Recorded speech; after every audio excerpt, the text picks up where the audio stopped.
But hi, everyone. Welcome to this talk by Bruce Friedrich, the founder and president of Good Food Institute. And Good Food Institute is a nonprofit that is helping climate change by reimagining protein, building alternative protein. Agriculture is 1/3 of global emissions. And I was shocked to find that, and please correct me if I'm wrong, like Sue and Bruce, but I saw a statistic that half of U.S. land is used for raising livestock, and the half of the remaining is used for raising feed for that livestock. So like 3/4 of U.S. land is going into meat production. And that was really shocking and to me, and like the ecosystem impacts like beyond just carbon of using the land like that. And alternative proteins and the work promoted by Good Food Institute offers an alternative, like a scalable solution for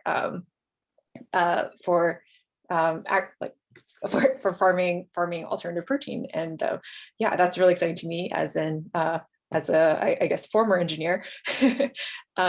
So this talk is hosted by the workonclimate.org community. So it's a Slack community that's free to join for other people looking to transition their careers into climate. I personally left Google a year ago to see how I can be helpful in the climate solution, and still looking for my place to plug in. And I hope Bruce will inspire us today. So if you have any questions, the format we're doing is Bruce will speak for 30 minutes, and then we'll have 30 minutes of Q&A. So this should be very free form. But if you have any questions that come up, feel free to drop it into the chat as well, and maybe Bruce will cover it in the moment or after the fact. Okay, well, over to Bruce. And Bruce is also a TEDx speaker, so I'm very excited for our small interactive session today. So over to you, Bruce. Thanks, Cass. I am also excited for our session. Trying to figure out how to pull up the chat. I don't see the chat, so I think I will wait to answer chat questions until the end. And maybe Sue, you can collect them if you don't mind. So yes, my name is Bruce Friedrich. I am the CEO and founder of the Good Food Institute. I'll tell you about GFI a little bit later in the presentation. Very excited to be spending time with the Work on Climate team, and grateful, very grateful, Cass, for you inviting me to present. So as you can see, the title of this presentation is Alternative Proteins: The Neglected Climate Mitigation Solution. And so that's what I'm going to talk about. Everybody on this call probably remembers a couple of years ago when the Eat Lancet Commission released their report about how our food is produced. And one of the lead authors wrote, "Humanity now poses a threat to the stability of the planet. This requires nothing less than a new global agricultural revolution." One of the things that Eat Lancet pointed out is the simple inefficiency of raising crops to feed those crops to animals so that we can eat animals. And this just makes intuitive sense. If you want to eat chicken or pork or beef or farmed fish, you have to first grow the food to feed to the animal so that you can grow the animal. With chickens are the most efficient animals at turning crops into meat. According to the World Resources Institute, you need to put 9 calories of crops into a chicken to get 1 calorie back out in the form of chicken meat. So that's 9 times as much land, 9 times as much water, 9 times the pesticides and herbicides. But that's not all. You're then shipping those crops to the feed mill, which is this second icon, and you're operating the feed mill. You're shipping the feed to the farm or the feedlot, and you're operating the farm or the feedlot. You're shipping the animals to the slaughterhouse. It's multiple extra stages of gas guzzling, pollution spewing vehicles, as well as multiple extra stages of massive factories, which are both energy intensive and polluting. And again, the most efficient animal at turning crops into meat is the chicken, and it takes 9 calories into a chicken to get 1 calorie back out. So that's one of the things that they talked about in the Eat Lancet report. And at the end, they said humanity needs to cut back on its meat consumption by 90%. In circles that are excited about meat reduction, this made quite an impact. For me, as somebody who's been doing this for a while, it made a little bit less of an impact because I remember these headlines and these peer review studies from 2018, 17, and 16, and there were many more going back every year, literally for decades. This is the 50th anniversary of Diet for a Small Planet, which made the same point as these studies and made the same point as the Lancet Commission, which is that growing massive amounts of crops to feed them to animals so that we can eat animals is extraordinarily inefficient. And also, she didn't make that point in the original edition of Diet for a Small Planet. She was looking at other things, but it's inefficient and it packs a massive climate wallop. Just yesterday, as we all know, the IPCC released AR6. One of the things that they point out, the main human causes of climate change are heat-absorbing greenhouse gases released by fossil fuel combustion, deforestation, and agriculture, which warm the planet. And as Cass said in her introduction, agriculture is about 34%. It's just north of a third of all human-caused climate change. So we know this is true, and yet, as everybody on this call knows, agriculture has kind of been the third rail of climate policy. In response to year after year after year, our being told about the climate impact and inefficiency of meat, this is what meat production and consumption looks like. So a steady climb since Diet for a Small Planet, expected by the UN Food and Agriculture Organization to go up between 50 and 100% by 2050. This is from our friends at Project Drawdown, just to give you a little bit of a pie chart about the impact of shifting away from industrial meat production. This is plant-based diet, so moving away from their next iteration will have alternative proteins. They didn't incorporate it into this one. But the thing to note about this is plant-rich diet has this sort of an impact on climate. Tropical forests, which are largely under duress because they are being burned down to grow feed for farm animals or to actually graze cattle. So these two are really sort of complements. But even just plant-based diet by itself relative to electric vehicles, it's 6 times, 600% of the impact from food as from electrification of transport at keeping climate change under 2 degrees Celsius by 2050. It's 8 times as impactful relative when you're talking about 1.5 degrees. Nuclear, extremely controversial, obviously. I think personally, GFI doesn't have a position on it, but I think personally that nuclear is part of the solution. But again, small compared to a shift away from industrial meat production. And I put wind turbines up here because the value of shifting to plant-based and cultivated meat is both massive reductions in direct emissions, but it also frees up overwhelming amounts of land. As Cass said in the introduction, looking globally, we farm about 4 billion hectares of land globally. 3 billion of those hectares go into either raising crops to feed the farm animals or grazing ruminants. So you're literally freeing up, if you shift away from raising crops to feed them to animals and grazing animals, if you shift to plant-based and cultivated meat, you're freeing up a land mass almost as big as Asia, 3 billion hectares.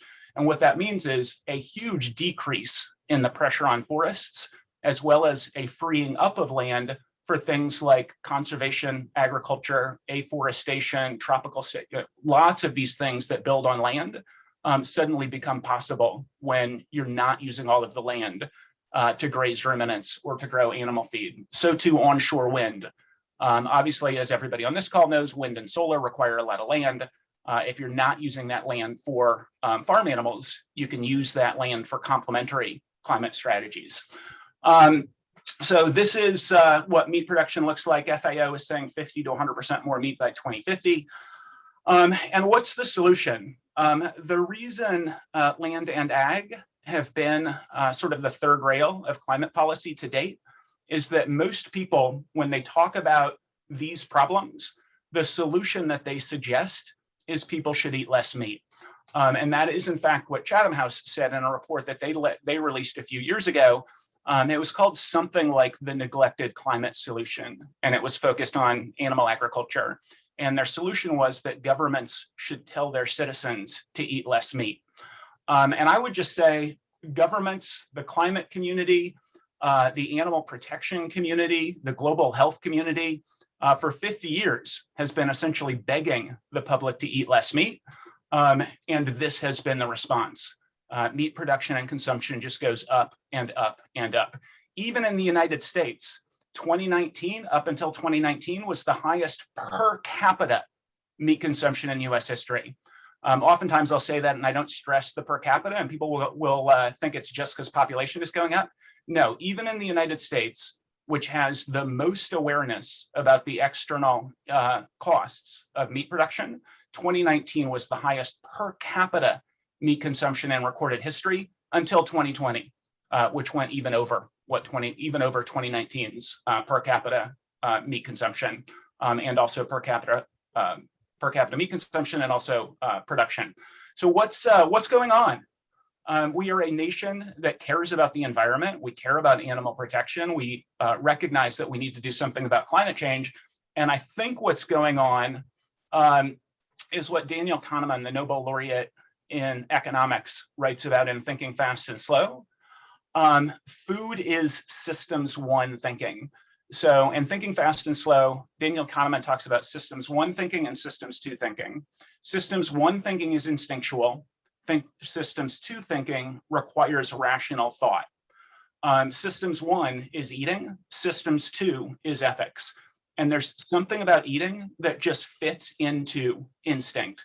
So we might tell pollsters that we care about the impact of our food on the environment, or the impact of our food on our health, or the impact of our food on animals. And yet the reason everywhere that has the capacity to get heavier and heavier and heavier, people get heavier and heavier and heavier, is that food is systems one. It's the bottom of Maslow's hierarchy of needs. What matters when we're eating is it delicious, and can I afford it, is essentially the key questions where food is concerned. And this is why, despite the fact that people know about the global health implications, they know about the personal health implications, they know about the animal protection issues, they know about all of these things, and yet per capita meat consumption keeps going up. You go to the grocery store and you look at what people are buying and eating. It is not health food, and it is not environmentally friendly. So the central brainstorm of the Good Food Institute is, let's stop trying to change human nature, which has been developed over thousands and thousands of years. Let's work with human nature and let's change the food. So this is our first option, and that's plant-based meat. And this is not veggie burgers for vegetarians. This is not veggie burgers for flexitarians. This is not let's convince people to give up animal-based meat and eat plant-based meat. This is, let's recognize that scientifically meat is made up of lipids, aminos, minerals, and water. That is all meat is. Plants also have lipids, aminos, minerals, and water.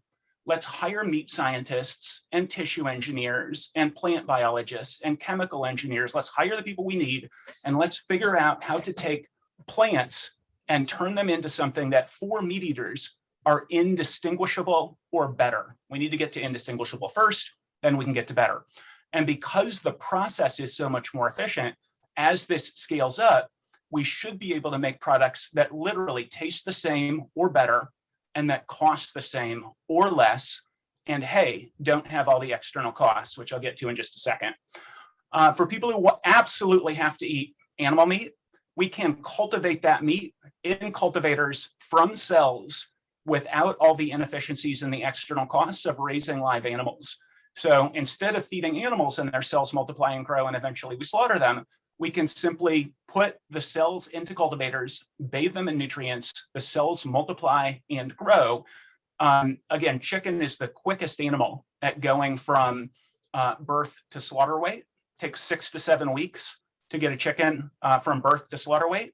If you grow the cells in a cultivator, you can get that same growth in 6 days. And this is what it looks like at scale. It's your friendly neighborhood meat brewery, essentially.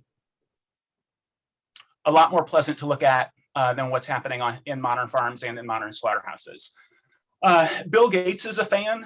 Bill Gates, he launched Breakthrough Energy, which was his spinoff of Breakthrough Energy Ventures, his nonprofit organization, in February, as he also launched his book. And he talks in his book about plant-based and cultivated meat as the game-changing solutions in agriculture. And he's the one who's been going around talking about ag being the third rail of climate policy, because all of the other ag solutions take mass global cooperation, or they require that humans change human nature. One of the things that Gates points out, he says cultivated meat, and this is also true of plant-based meat, has all of the same fat, muscles, and tendons as any animal.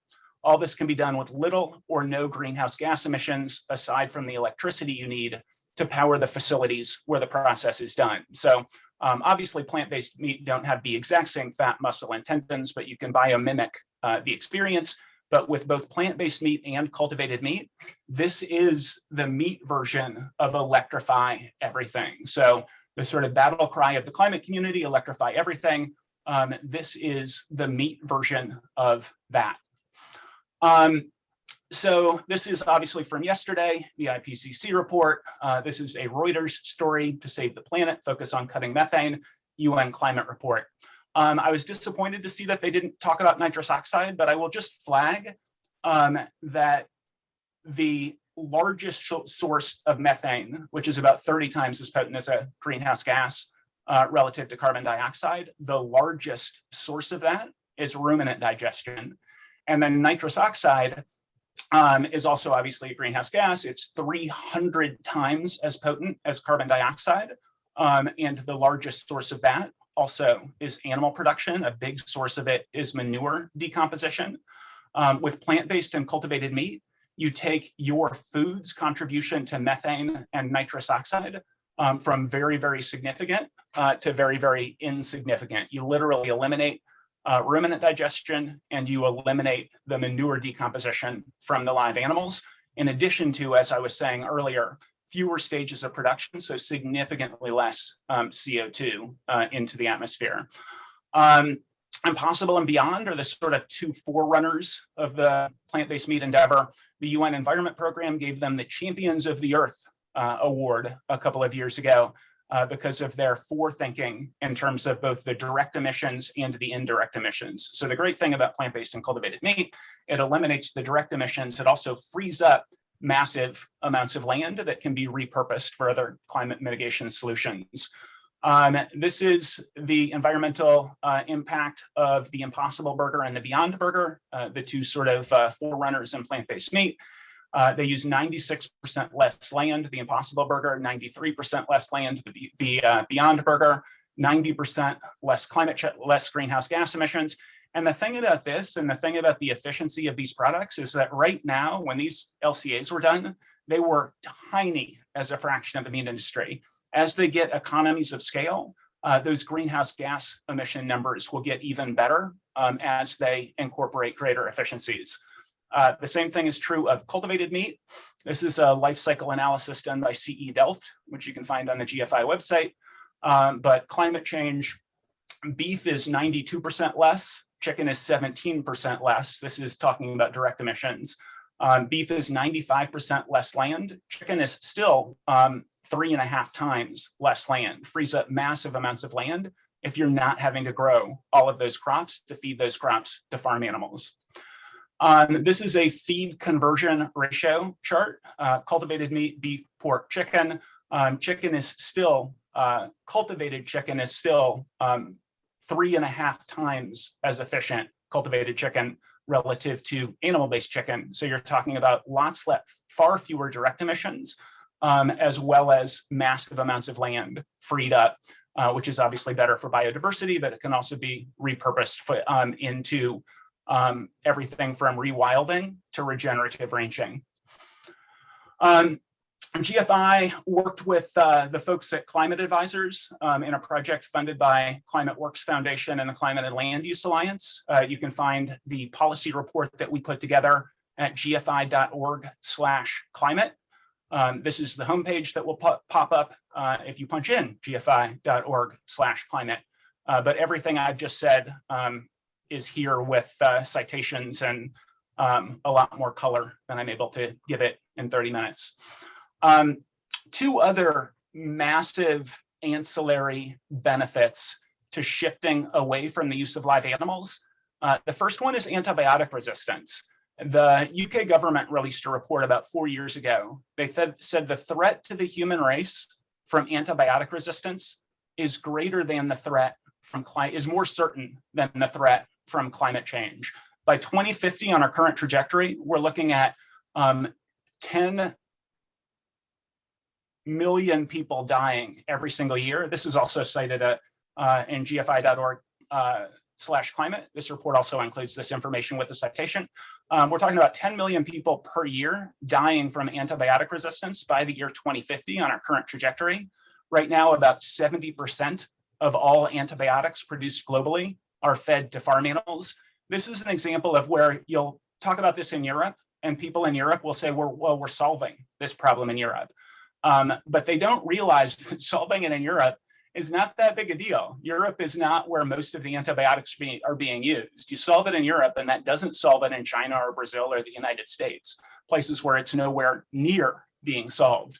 But of course, antibiotic resistant superbugs are not going to go, oh, you don't allow antibiotics in Europe? I'm not going to come in and make your antibiotics stop working. This is a New York Times cover. This was the cover of the New York Times Magazine maybe 18 months ago. It's called Pig Zero, and you can very quickly and easily pull up this story by punching in Pig Zero, and it really paints a picture of the degree to which antibiotics fed to farm animals are ushering in an era of antibiotic-resistant superbugs. You want to scare? Google the end of working antibiotics. You want to make it even worse? Add the word China to that Google search. The former head of the World Health Organization, Dr. Margaret Chan, she said, this is literally the end of working medicine if antibiotics stop working. Another huge benefit is pandemic risk. So this is a report from the UN Environment Program this last July. So I guess actually not last month, but 13 months ago, from the UN Environment Program, they list the 7 most likely causes of the next pandemic. The first one is increased demand for animal protein. The second is unsustainable agricultural intensification. And that's because the more animals you have, the more likely they are to have a zoonotic disease. And the more you cram them together, the more likely they are to have depressed immune systems that allow those diseases to spread. You come down to 7, and the 7th most likely cause is climate change. So you're literally talking about the risk of your food causing the next pandemic. If you use plant-based and cultivated meat, it goes from the top 2 most likely causes, according to the UNEP, to 0. Similarly, with antibiotic resistance, you're looking at the likelihood of your food antibiotic resistance going from significant to 0 if you make meat from plants or cultivate it directly from cells. So even beyond climate and biodiversity benefits, the benefits to global health are pretty much colossal. So what's the room for a nonprofit organization in this space? So that's where the Good Food Institute comes along. Everything that GFI does fits into one of 6 objectives. We use the OKR, objectives and key results, goal setting method that was popularized by Google.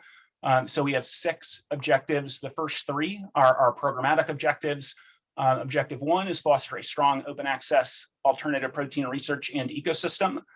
Before GFI came along, nobody had mapped the technological readiness of plant-based or cultivated meat. So we hired scientists in June 2016, which were 2 of our first 6 hires. And the first thing they did is figured out what are the critical technology elements for plant-based and cultivated meat? What's the technological readiness? And then we started figuring out what are the white spaces? Where are the areas where we know things, and let's tell everybody. Where are the areas where we know what we don't know, and let's figure it out? And where are the areas where we don't even know what we don't know, and let's begin to figure out what that looks like and do that exploration. Our science and technology department, we have monthly webinars, the science of alternative proteins. We publish peer review research, and we also fund open access science, among other things. Our second objective is influencing governments to support alternative proteins. That is kind of our organizational battle cry. that for the same reason governments fund other endeavors in global health, biodiversity, and climate, other environmental and global health endeavors, governments should be getting behind funding this transition. I'll talk about a little bit more about that in just a moment. And then our third objective is we are influencing the for-profit sector to prioritize alternative proteins. So we're really trying to make this shift not a disruption, but a transformation. So we work with the really big food and meat companies, we work with startups, we work with investors. We have a monthly webinar called The Business of Alternative Protein as a complement to our Science of Alternative Protein. And we have an overwhelming amount of investor and entrepreneur and scientific resources on our website. So gfi.org is kind of the Wikipedia of alternative proteins. I want to talk just, we have about 65 full-time team members in the United States. We have about 55 full-time team members across our overseas affiliates. So we have affiliate organizations in Brazil, Europe, Israel, India, and Asia Pacific out of Singapore. We share knowledge freely, we focus on white space, and we take a big picture perspective. Our policy recommendations are based in a recognition that governments already fund agriculture. They fund global health initiatives. They fund renewable energy, about $7 billion a year in renewable energy funding. Even pre-COVID, more than $100 billion a year in global health, and billions of dollars put into agriculture. So global battle cry is government should be funding both open access science, and they should be incentivizing private sector research and development. They should also be supporting private sector manufacturing and infrastructure build out. Globally, our goals are promoting international science of alternative proteins. We want to make sure that alternative proteins are integrated into both mission innovation as well as agriculture innovation mission for climate, which was just announced in April. And our affiliate offices are oftentimes working, well, they're all working with their governments, and oftentimes they're working with the governments of other countries to create bilateral and multilateral focus on alternative proteins in the same way that that exists for renewable energy. GFI is powered by philanthropy. So here is a quote from two of our climate-focused donors, Eileen Getty and Sarah Ezzy, who say moving toward a more sustainable way to feed the world is a huge piece of the climate puzzle. With animal agriculture accounting for 14.5% of global greenhouse gas emissions, supporting GFI's work is essential and urgent. We are very grateful. So I just want to close by saying, again, you look at what the climate community focuses on, and it very reasonably focuses on fossil fuels, but it focuses disproportionately on fossil fuels. And a lot of the coverage coming out of the IPCC news yesterday said we need to stop emissions. We need to stop emitting greenhouse gases. That is a literal and complete impossibility unless we change the way that meat is made. If you have ruminants, you will have methane. If you have animals, you will have nitrous oxide. Those are 20 and 300 times as potent as climate change gases relative to carbon dioxide. So it is code red for the planet, as the UN Secretary General said, and plant-based and cultivated meat need to be part of the conversation, and they need to be part of the solution. So with that, I again was not able to look at the chat, so I don't know if there's anything there, but I am delighted to spend the rest of our time together chatting about anything that folks would like to chat about. And I will unshare my screen. That was awesome. Can folks like unmute themselves and give Bruce a round of applause? Like it's that was a really inspiring talk. Thanks. And yes, I am delighted to share the slides. Absolutely. Yeah. Everything there is a so if you go to gfi.org/climate, you'll see the HTML version of our policy brief. But everything that I just said, if you click on the PDF, is also in that PDF version of the policy brief, but with citations and a bit more information. But yes, I am delighted to also, or Cass can, with folks, share the PowerPoint. Can I get the first question? Is if anyone else has a question, yeah, feel free to use like the raise hand. Oh, sorry, Yuri. Yeah, go for it. Or raise your hand in real life too. I don't know how to use the raise hand function. Yeah, so my question is, so are there, I guess, two parts. One is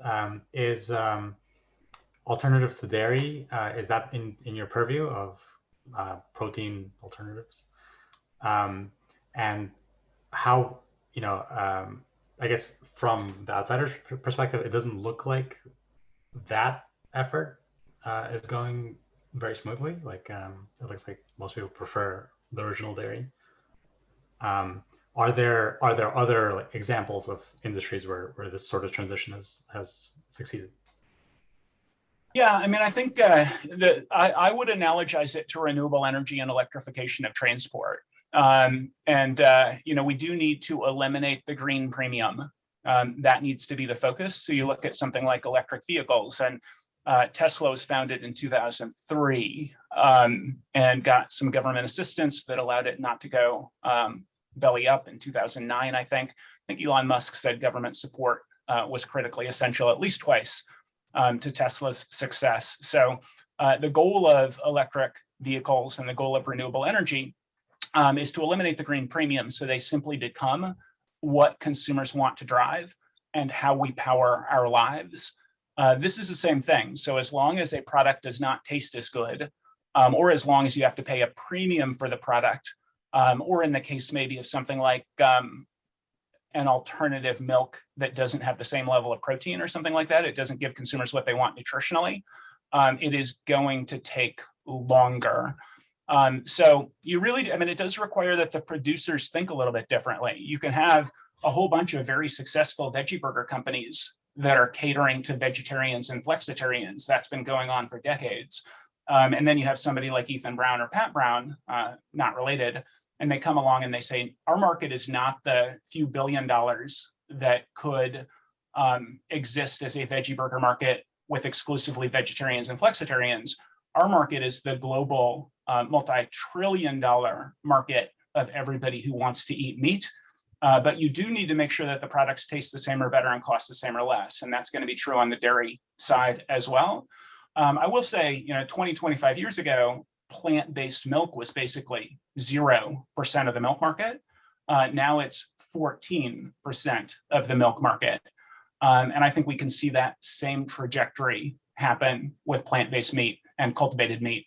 5 years ago right now, the Impossible Burger was available in one restaurant in the entire world, Momofuku in New York City. 5 years ago right now, there were 11 Whole Foods in the whole world that had the Beyond Burger. 9 of them were in Denver and 2 of them were in the Washington, D.C. area. So 5 years ago right now, there was one cultivated meat company, I think, that had raised significant money.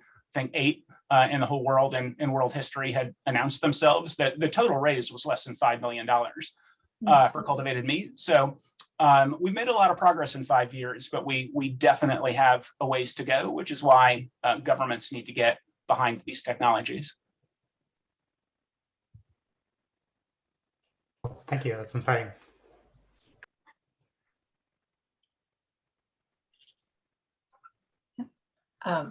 Yeah, I'd love to piggyback onto that. So I had an old housemate who worked at Impossible, so I actually got to try the Impossible meat before it ended up in supermarkets. But like once it ended up in supermarkets, it's everywhere. It's so ubiquitous here in the Bay Area, and it's really amazing. And I was wondering if you could give us any preview on how cultivated meat is doing. Like I didn't like. Prior to a few months ago, I thought it was science fiction. Like I thought it was science fiction. An investor told me like, no, I actually invested in a cultivated meat company. Like here's the price point. And I think he quoted like a few $1,000s a pound. And but I imagine like you have more insight onto how that's going and how many years out and what milestones we expect to see and when. Yeah, I mean, it's still pretty small scale. So GFI released a techno-economic analysis alongside our life cycle analysis. So if you Google LCATEA, cultivated meat, it'll pop right up. And 15 companies, as well as the A-STAR, the Agency for Science, Technology, and Research, which is the NSF of Singapore, all participated. Their expectation is that with a reasonable amount of government support and scientific progress, we could get close to cost competitive burgers by 2030. Multiple companies have said that they will have products commercialized this year or next year, assuming regulatory keeps up with their capacity to commercialize. So one thing to underline about this is that even with our techno-economic analysis, it does require some government support and a fair amount of advancing science. And in that way, it's similar to renewable energies and electrification of transport as well. If we leave it to the tender mercies exclusively of startups, it's going to take a lot longer than if governments recognize, wait a minute, it is a scientific impossibility that we meet our obligations under the Paris Agreement unless alternative proteins succeed. We are going to ensure that alternative proteins succeed. And one thing I'll just sort of take a step back and point toward bipartisanship. If you look at the American Jobs Plan from the Biden administration, it has 3 goals. The first goal is jobs. The second goal is infrastructure. And the third goal is out-innovate China. So then you have Biden in front of a joint session of Congress, and he's talking about solar panels and lithium-ion batteries and going all in the United States in solar panel production and lithium-ion battery production, which is probably a good thing to do, but it's worth noting that 70% of solar panels are produced in China. Something like 90% of lithium-ion batteries are produced in China. They have 93 factories for lithium-ion batteries. We have 4. In 10 years, they're going to have 140. We're going to have 10. So plant-based and cultivated meat, this will be the future of meat, we believe. It will happen a lot more quickly if governments get behind it. But it's not really a big trick to say, hey, look, what China's doing, let's do that. The trick is to say, what's the next climate saving, biodiversity saving, global health protecting technology that we should be on the front end of? And right now, for the private sector, the US is the uncontested leader with companies like Impossible and Beyond and Eat Just, Upside Foods, Blue Nalu. Like, we are the leaders, but it is a very early game. And unless we want other countries, Singapore and Israel are super prioritizing this, China very well could, unless we want other countries to be producing all of the meat and exporting it to the United States in the future, our government really should be accelerating our support for these technologies. Hey, Bruce, we have a few questions in the chat, and I know that you're not looking at the chat, so if you'd like, I can just read them to you and you can respond. I can read. Yeah, that'd be great. I do have the chat up, but if you want to read them next, or you can tell me which one to read and I can read it. Yeah, why don't you start with Liz Fergus at 11:35 a.m. or my time. Got it. With regenerative agriculture having a big moment, do you see a place for regenerative animal agriculture as a part of the solution, scalability limits notwithstanding, or is the idea of the lower carbon cow just the industry's version of the low tar cigarette? How does GFI view regenerative animal agriculture? We are basically supportive of Kiss the Ground / Alan Savory inspired regenerative animal agriculture. We're very enthusiastic about the group Carbon 180, which is working to get money for regenerative animal agriculture and to make sure that it actually has teeth. So we think this can be part of the solution, but it does obviously have to be fairly well regulated to make sure that the incentive structure works out. It's not the easiest way of doing ranching. We do think it's a nice complement to what we're doing. So with plant-based and cultivated meat, it requires a fraction of the amount of land, as I talked about. So the freed up land can be repurposed in a lot of directions. And one of the directions that it could be repurposed is in the direction of legitimately regenerative animal ranching. So it's not something that GFI works on directly, but we do see it as a very nice complement to our work. Great, thanks, Bruce. And then the next one is from Andrew. Got it. there is a lot of venture investing flowing into this sector as a result of the Beyond and Impossible successes. Where are the remaining white spaces, or what are the problems to be solved, or is it just a matter of waiting for the technology to develop? So I would point you toward our techno-economic analysis on the cultivated meat side. We're working on a techno-economic analysis on the plant-based meat side. And I would just say that Impossible and Beyond are doing a phenomenal job with burgers. I know Beyond just released a chicken as well, but the price points on these products remain really high, and they are 2 companies so far. So it's a little bit like saying one solar company or one wind company or one EV company has the entire sector covered. So I know Ethan Brown at Beyond has said they expect in about 3.5 years to be cost competitive with beef. So they are not yet cost competitive. He also has said that they have some taste the same or better work to do in their science labs. So it might be a matter of waiting for the technology to develop on both plant-based and cultivated meat. But I would say we are, what was the line from the UN Secretary General? It's a climate emergency, right? It's a code red for the planet on both climate and biodiversity. And for the same reason, we wouldn't just sit back and wait for electric vehicles to win, even though eventually that might happen, or for solar and wind to win, even though eventually that might happen. We incentivize it with governments. We should be doing the same thing on plant-based and cultivated meat. I see that Michael Cohn would like to get into the queue. He can't raise his hand. So Michael. Yeah, I think it's really wise that you are thinking about how to position this so that it seems normal, not like a weird identity thing to be willing to eat alternative protein. I'm wondering, first of all, does your group support any behavioral science research on this? And second, do you have any tips for people like us about how to sort of talk to or frame alternative proteins when we're talking to normies? Normies, I love that.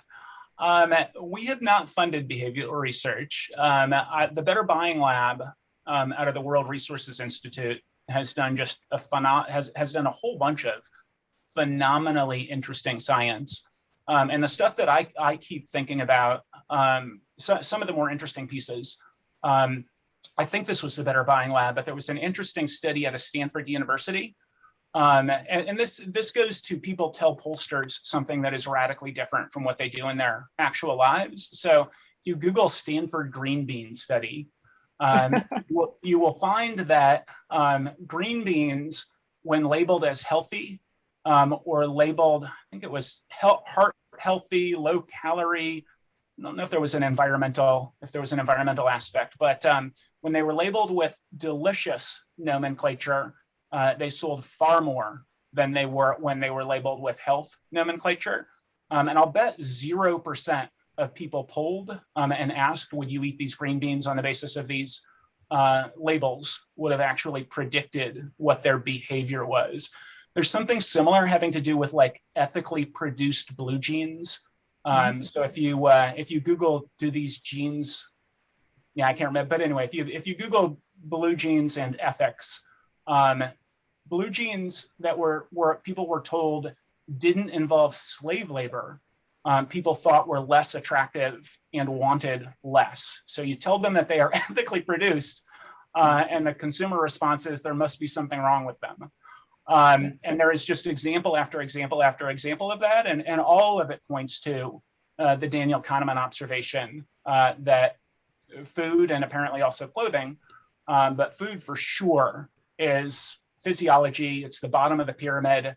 The questions are, is it reasonably priced, and does it taste good? And there's probably more psychologically around meat, but the solution isn't to say that, that it's it's probably less simple than precisely that. So we do need to figure out, if it is less simple, what do we need to do to move people in this direction? And I think there are a lot of folks who are incentivized to do that work. And how can folks on the call talk to normies, Bruce? I mean, I am generally speaking a really big fan of the Socratic method of influence in any conversation. So the vast majority of people consider, I mean, everybody considers themselves to be a good person, right? So I think no matter what you're talking with people about, asking, what do you think about the environment? What do you think about climate change? I mean, obviously, if somebody's a climate denier, you are, I think, extraordinarily unlikely to flip them on that.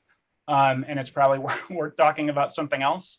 I'm guessing most people won't, because it hasn't been politicized. I think most people probably would be reachable on pandemics and antibiotic resistance. But as a general rule, I think doing as much listening as possible rather than talking and attempting to find common ground through questions is probably our smartest path forward. James asks, by close to cost competitive, do you mean cost competitive with cheapest animal products or the most expensive? Cheapest is our focus. As this techno-economic analysis commissioned by Open Phil suggests, the significant engineering and economic barriers exist that would stop it being cost competitive with cheap animal products. Yeah, so GFI doesn't agree with this paper by Dave Humbird. I will just note that the Humbird paper had 0 companies participating under NDA and no science agencies involved in it. So as noted, we worked with 15 companies all under NDA, so we didn't get any of the information that consultant CE Delft did. And we came out a lot more optimistic than Dave Humbird and the Open Phil paper. So I would definitely encourage people to read his paper and also read our techno-economic analysis. I will say when GFI started about 5.5 years ago, and as I mentioned, we had 2 of our 6 first hires were scientists. And I said to them, GFI only wants to do this, and when this continues to be true, we would only support cultivated meat if we thought it were viable.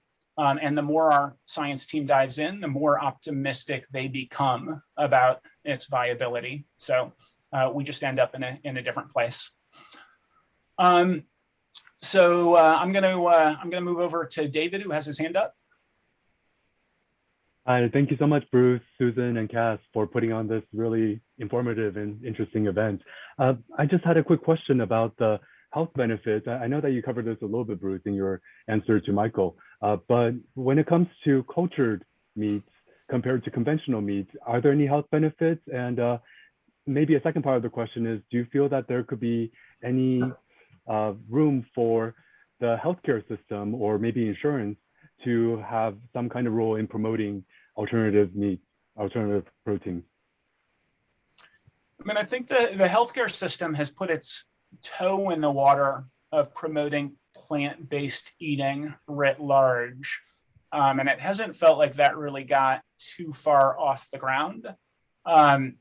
It feels to me like groups like the Physicians Committee for Responsible Medicine and others have worked pretty hard on that. And they've made some progress, but it doesn't feel to me like it's made much of a dent in consumption patterns. So, I mean, I'm back to feeling like the theory of change for alternative proteins is we play on the same playing field as conventional commodity meat, and that's probably our best path forward. But we're supportive, obviously, of anything that people want to do in this direction, but probably won't be what GFI focuses on. On your first question, is cultivated meat healthier than animal meat? And this is a point of some contention because so far at GFI, we have felt that for regulatory reasons, the point at which you do something like tweak the HCAs or tweak the saturated fat content or do something that changes the precise nature of the meat, it moves into a different regulatory regime, at least in the United States and probably in some other places. So the main health benefits are it won't have any pesticides or herbicide residues. If it's seafood, it won't have any dioxin or heavy metals. For all meat, it will have a fraction of the bacterial contamination. So there are ways in which it's healthier, but at the end of the day, it's the exact same product. So that's the GFI take on it.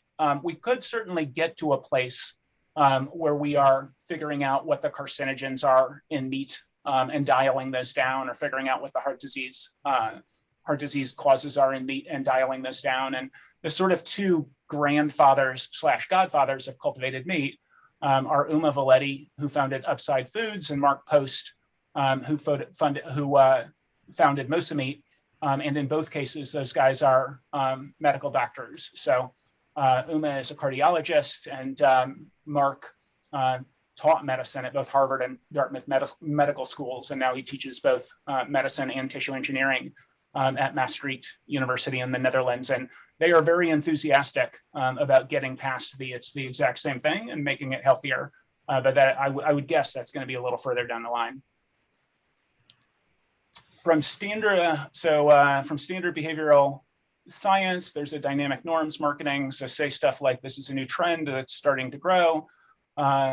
If it's not the mainstream view, this still has bandwagon peer pressure appeal. Yeah, that's it's also, that's also referred to as sort of social proofing, which I think is super smart. Okay, does anybody else want to put their hand up, have a question? So is there, this might be from Cass, is there a way for people on this call to help advance the work you and Susan are doing at GFI? What is your call to action for us at Work on Climate? Yeah, I mean, I think anybody who is involved politically, letting your member of Congress or your senators and representatives know that this is critical work, that they should be supporting alternative proteins as a part of climate mitigation and biodiversity strategy is pretty good. Anybody who is currently involved in climate organizations, putting the gfi.org/climate information in front of them. Our global battle cry, as I said, is convincing governments and via the climate community governments, so the principal NGOs that work on climate and biodiversity, to incorporate incorporate agriculture in the first place, which many don't meaningfully do. And then from there, recognize that alternative proteins are literally the one ag solution that analogizes to renewable energy and electrification of transport. So making sure that any climate-focused or biodiversity-focused organizations that you are a part of are supportive of alternative proteins. And then I'll say GFI is an NGO, so adding us to your, if you are philanthropic, adding us to your philanthropic portfolio, we would be grateful.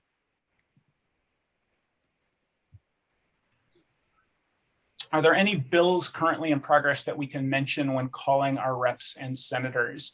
Anybody who has if you have a close relationship with a representative or a senator, I would love to chat with you separately. Beyond that, the Farm Bill will probably be the next really big opportunity, but there are opportunities to get things in somewhat under radar. And I would be delighted if you know personally a representative or a senator who you think would be enthusiastic. I would be delighted. Our policy team would be delighted to chat with you. If you're not in the United States, we are working on this endeavor in India, Israel, Brazil, Asia Pacific out of Singapore, and Europe, primarily out of Brussels and London as well. So would have ways for you to plug in if you have political connections.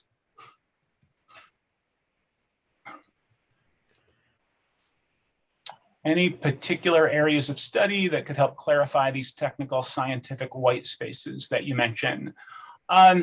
I would encourage people to check out, if you go to gfi.org, there's something called the GF Ideas community. So it's Good Food Ideas, GF Ideas community. And there is a Slack channel where people are batting these sorts of questions around. We also have a pretty robust scientific community as a part of GF Ideas, where people are batting around white space questions specifically. And in the science section of our website, there's really just a ton of information. I think the massive online course is just GFI gfi.org/MOOC. But I'm wrong about that. But if you Google GFI massive open online course, I'm sure it'll pop right up.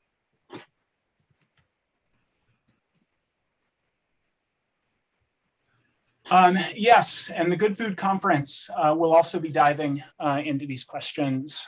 So the Good Food Conference is coming up September 22nd to 24th. And if you Google Good Food Conference, that will also pop right up. And the Good Food Conference, we did conferences in 2018 and 2019. This one will be online, not in person. Those were not exactly introductory, but there was a fair amount of 101 content in the 2018 and 2019 conferences. This one will be a significantly deeper dive. And we have folks from the National Science Foundation and folks from USDA, other regulatory bodies in Singapore and other areas around the world, as well as lots and lots of scientists and innovators participating in that conference from all over the world. And I'm going to momentarily pop the link into our conference agenda for anyone who'd like to see it and look at it in more detail.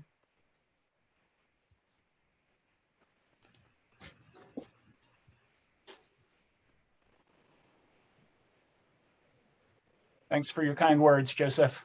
I really appreciate. I mean, this is such a cool community.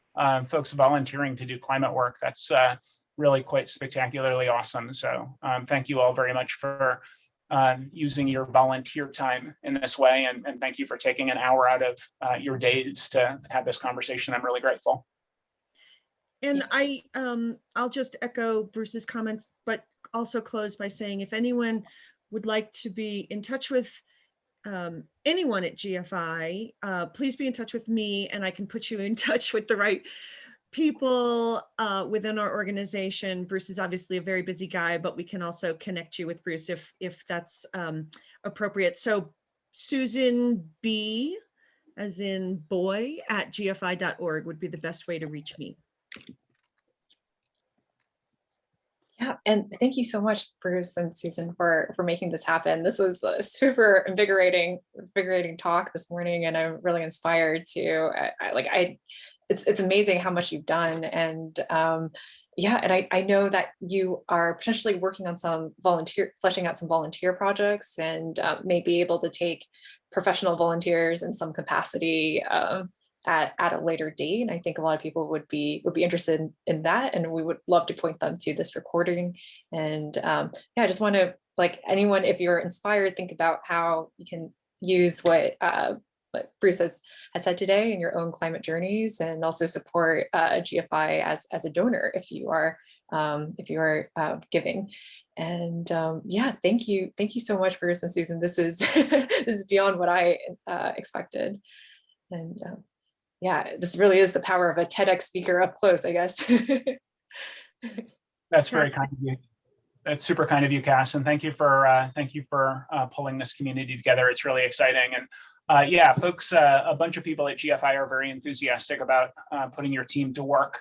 I imagine Sue connected with you on that, but it sounds like folks would like to think about that. And we break our year into cycles, which are each 4 months. So as you know, we have a bunch of ideas. And we're thinking getting going on those things in the third of 3 cycles of the year. Awesome. Well, thank you so much. All right, and thank you everyone for coming. And I will share out the slides link once I get it from Bruce. I think the original link was not viewable by people outside your org. I'll get that to you, Cass. And thank you again for organizing this. Just terrific. Oh, thank you, Sue. Thank you, Bruce. Thank you, everyone. Thanks, everybody.